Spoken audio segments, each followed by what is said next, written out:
Whichever way you judge me has absolutely no impact on me because I'm completely stoned. So I have not given this privilege to anybody that somebody can make me happy, somebody can make me unhappy. Any moment we could be doing something wrong, so we listen to everybody. But what they say will not determine how I am.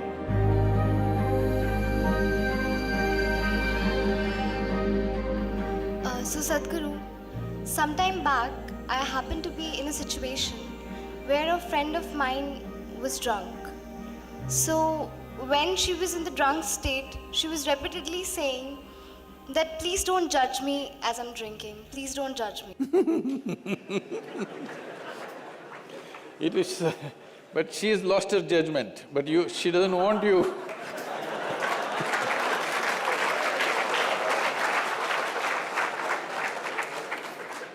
So my question is, whether it is alcohol or not, in life, why are we so apprehensive about being judged by others? And how can we not let this come on our way of being happy?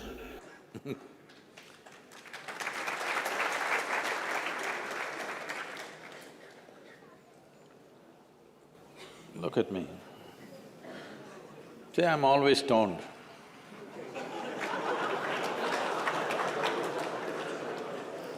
Never touched a substance, but always stoned. You can judge me whichever way you want.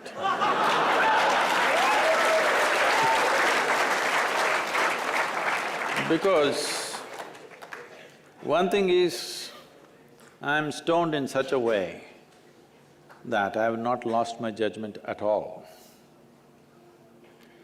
And at the same time, whichever way you judge me has absolutely no impact on me because I'm completely stoned.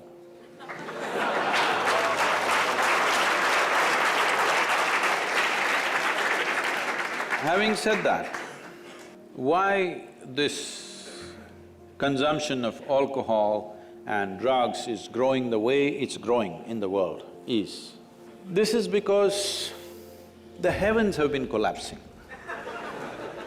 Yes, I was in Bangalore just 3-4 weeks ago. There were over 8,000 people doing a 2-day program with me. And just casually I asked, how many of you think you will go to heaven? Only 5 hands went up. Then I asked, are you all the hell people? No, it's just that both heaven and hell have collapsed in people's minds. This is the first time in the history of humanity that this many people in the world can think for themselves. Otherwise, your priest, your mullah, your pandit or a book was thinking for you. The first time that so many people can think for themselves. Are they thinking right, thinking wrong? There are many issues about that. But they're thinking right, thinking wrong, but they're thinking. So all illogical things are naturally collapsing.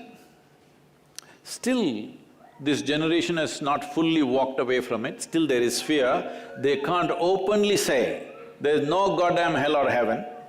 They're still fearful about it, but they're trying to make a little heaven for themselves here. So, hey, wait. So naturally, when they're not able to do it for themselves out of their own intelligence, they will fall back on chemicals.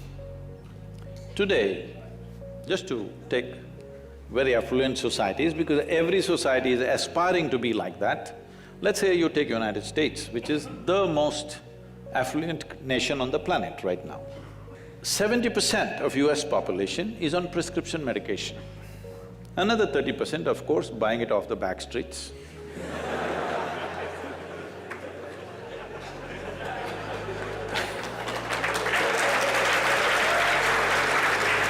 Most affluent nation, obviously affluence is not working. To be healthful, you need chemicals. To be joyful, you need chemicals. To be peaceful, you need chemicals. To be ecstatic, of course, that is ecstasy. So, I'm not even looking at it morally. It's never a moral issue for me. If 90% of this population right now is on chemicals, believe me, the next generation that we produce will be a generation which is much less than us.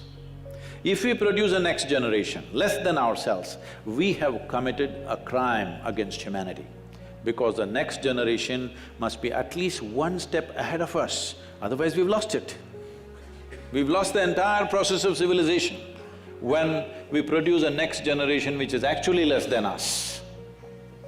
So, we are heading towards this rapidly unless we teach individual human beings how to simply sit here and be blissed out. Stoned enough or no? Just look at me. But am I conscious enough, alert enough, clear enough? If there was a way to intoxicate yourself without losing your judgment, without losing your awareness, without losing your intelligence, it's a great thing. Intoxication is a fantastic thing. Only problem is, it takes away your judgment, it takes away your intelligence, incapacitates you. That is the problem, isn't it? Is it true? Ask anybody, you're not in the medical sciences, but ask anybody, is it true that this body here is the greatest chemical factory in the universe right now? The universe that we know at least? Only problem is you're a lousy manager. If you know how to manage this, you would be like me, always blissed out. Anybody can say what they want, anybody can do what they want. This is like this only. Because I have not given this privilege to anybody, that somebody can make me happy, somebody can make me unhappy, somebody can make me miserable. Right now, you are a consequence of other people's opinions. Where do you plan to go like this? Anybody can ruin you. You went outside, somebody told you, Shreya, you are the most wonderful human being we have seen.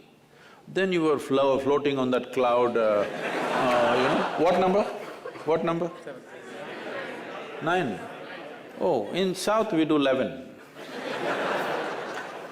You were floating on cloud whatever number, and you came home, people at home told you who you really are. And the cloud will crash. No. It's very important that neither this way or that way, we listen to everybody, because we could be doing something wrong. Hello? Any moment we could be doing something wrong, so we listen to everybody. But what they say will not determine how I am. Never, ever. This you must fix, and you must tell your friend when she's not drunk. Because otherwise she won't understand.